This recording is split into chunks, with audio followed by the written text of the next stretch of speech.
कौशिक मुनि पह तुरत पठाए, कौशिक मुनि पह तुरत पठाए, सतानंद तब जनक बुलाए, सतानंद तब जनक बुलाए, सतानंद तब जनक बुलाए, कौशिक मुनि पह तुरत पठाए, कौशिक मुनि पह तुरत पठाए। मिथिला की राजसेवक, देखो देखो ना, दीप दीपांतर से सभी महिपालों का आगमन हो गया है, परंतु अभी तक पूज्य श्री गुरुदेव का आगमन नहीं हुआ है। हम चाहते हैं गुरु सदन जाओ, पूज्य श्री गुरुदेव को हमारे समक्ष लेकर आओ। और ये छोटा सा बच्चा संस्कार द्विवेदी जो कुरारा हमीरपुर से है, इस बच्चे की ओर से क्या आपके श्री चरणों में किंकर विदेह का कोटि सहा प्रणाम प्रणीत हो। स्वीकारे गुरुदेव, स्वीकारे। नीमी वर्ष के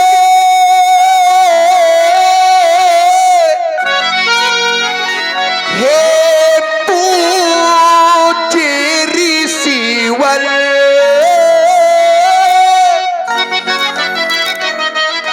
मांगलिक बलदर तुम्हारा, कोटि साहा पावन पदों में, देवता बलदर तुम्हारा, देवता बलदर तुम्हारा।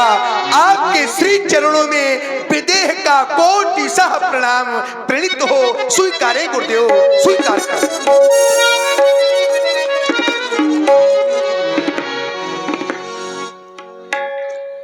संसार का प्रत्येक प्राणी सुख की कल्पना करता है। ऐसा कोई भी जीव नहीं है जो सुख की कामना लेकर के जीवन व्यतीत न कर रहा हो। संसार के किसी व्यक्ति का दर्शन किया जाए तो देखने में पाता है ऐसा कौन सा व्यक्ति है जो बलवान नहीं बनना चाहता, ऐसा कौन सा व्यक्ति है जो धनवान नहीं बनना चाहता, ऐसा कौन सा व्यक्ति है जो जल्दी मरना चाहता हो। अगर किसी भी जीव को ये पूछा जाए तो इन चार की ही कल्पना से वो जीवन जी रहा है, और जिस दिन ये चारों चीजों की कल्पना उसके मस्तिष्क से हट जाएगी उसी दिन उसका जीवन समाप्त हो जाएगा। और इन चारों चीजों को प्राप्त करने के लिए जीव इस धराधाम पर आने के बाद नित्य प्रतिदिन प्रयत्न करता है, फिर भी प्राप्त नहीं कर पाता। कुछ ही लोग हैं जो प्राप्त कर पाते हैं। कौन कौन सी चीज? आयु विद्या यशो बलम। इन चार चीजों की प्राप्ति के लिए व्यक्ति निरंतर कर्म करता है, निरंतर ऊंच नीच विचार किए हुए ना जाने क्या क्या करने लगता है। रास्ते चलते वो जीवों को परेशान करने लगता है कि मैं बलवान, लोग मेरी इज्जत करें, मुझसे डरे, मुझे लंबरदार माने। थोड़ी सी संपत्ति आने के बाद उसके उठने बैठने बोलने का तरीका बदल जाता है। गांव का साधारण व्यक्ति यदि उस गांव का मुखिया बना दिया जाए तो उसके चलने का ढंग बदल जाता है। अब ये चारों चीजें मिलेंगी कैसे? ऋषियों से पूछा गया। आयु विद्या यशो बलम, ये चारों मिलेगी कैसे? तो इसके लिए बनना पड़ेगा क्या? जो विनम्र धरती पर हैं,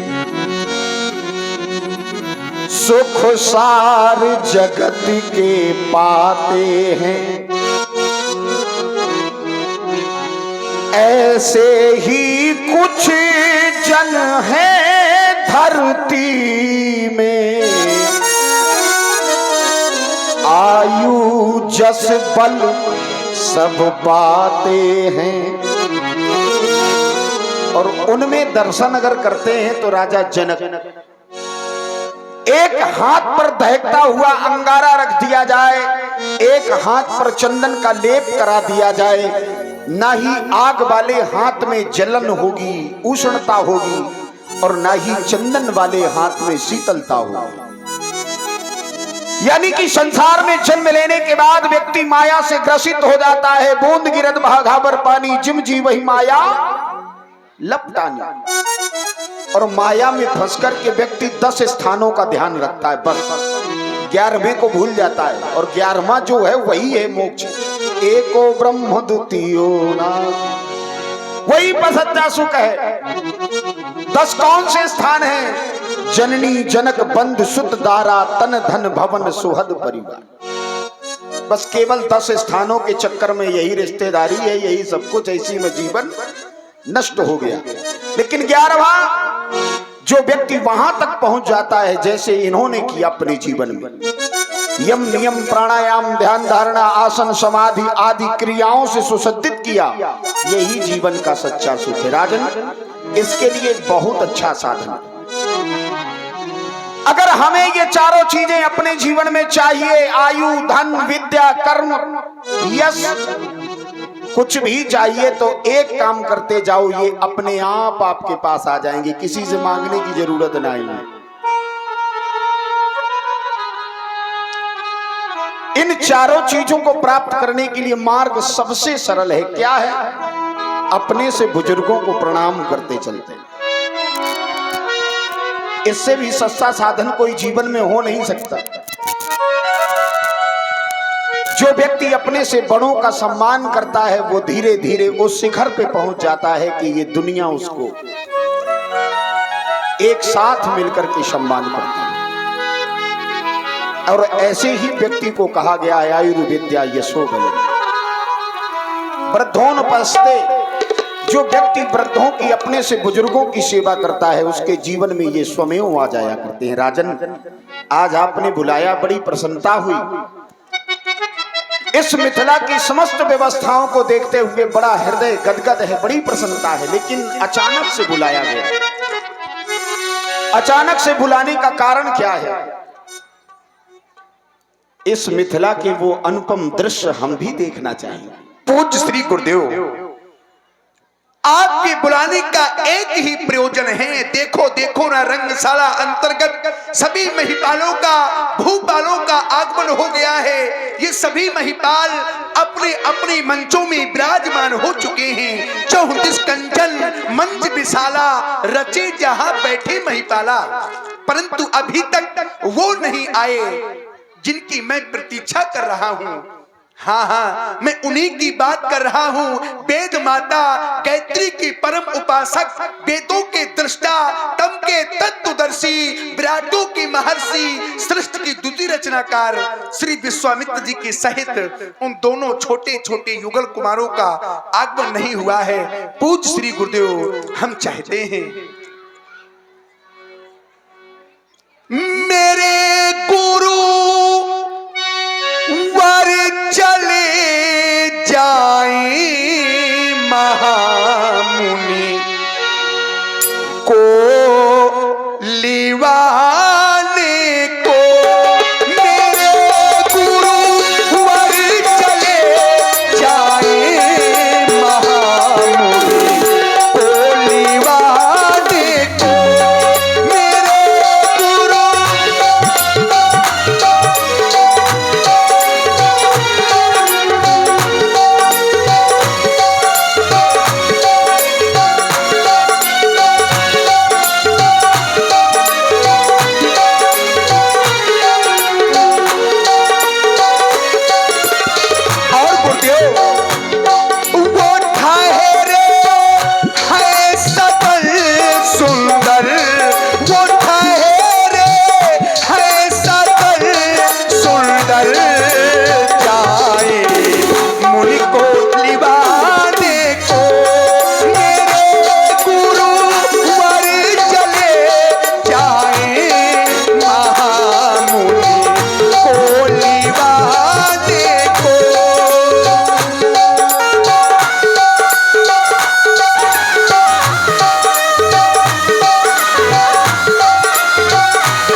जीवन में प्रयास कभी निष्फल नहीं जाता।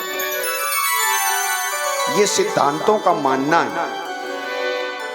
नित्य प्रति अभ्यास करते करते ही व्यक्ति उस स्तर को प्राप्त होता है।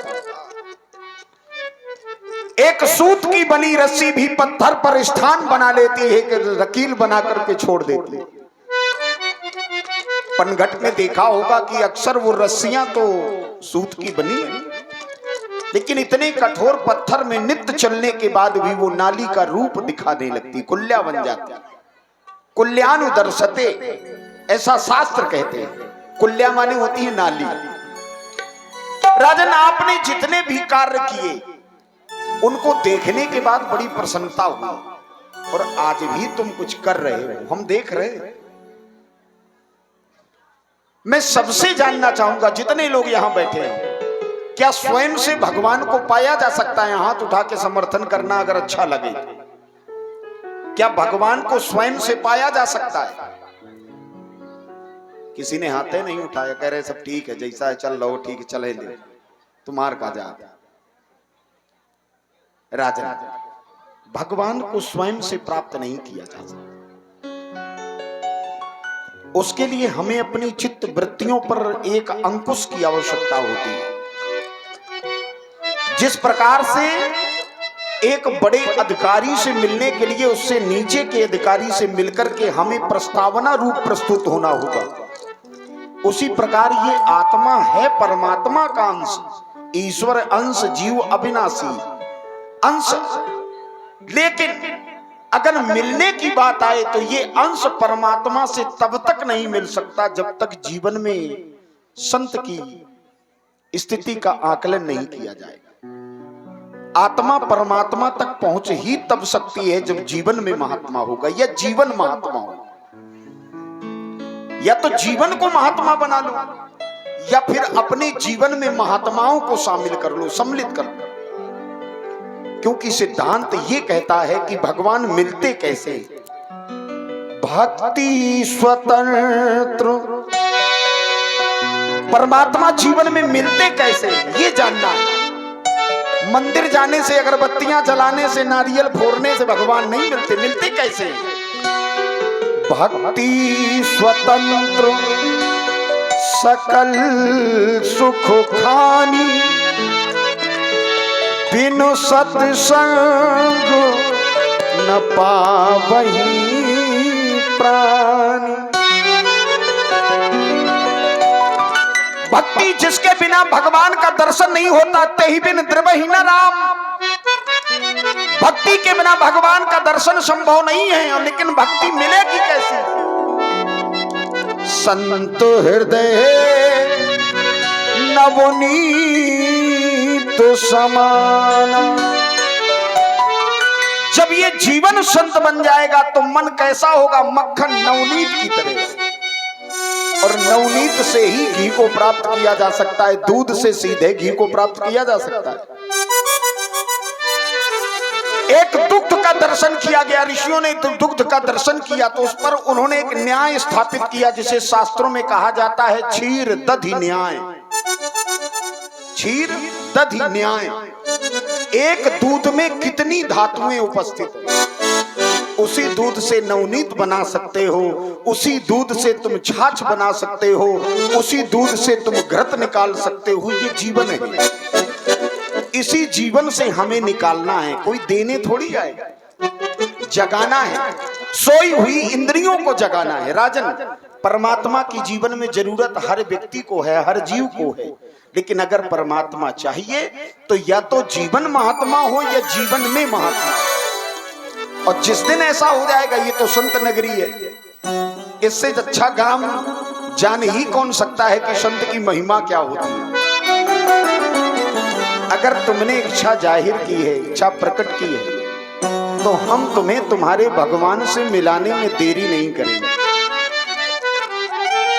सजवालो गलियों को राजन, मन के अभिलाष सजाएंगे। तुमरे ही के जो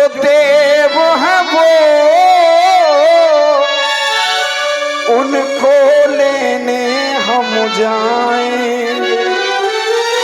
जाओ, उनके आने वाले रास्तों को पुष्प से आच्छादित करवाओ। हम आपके पूज्य देवता रानी के लिए सुंदर सदन की ओर जा रहे हैं, चलें। राजा जनक जी हैं जीवात्मा और बाबा विश्वामित्र जी के साथ में है परमात्मा, और मिलाने का जो कार्य कर रहे हैं वो है महात्मा। यानी बिना महात्मा, बिना गुरु के हम भगवान की प्राप्ति नहीं कर सकते। राजा जनक है जीवात्मा, बाबा विश्वामित्र के साथ में परमात्मा, और महाराज सतानंद जी हैं महात्मा। ये बीच में है और यही मिलाने का कार्य कर रहे हैं। राजा जनक जी की विनय महाराज विश्वामित्र जी को सुनाने के लिए आज महाराज सतानंद सुंदर सदन में पहुंचे। पहले बढ़ती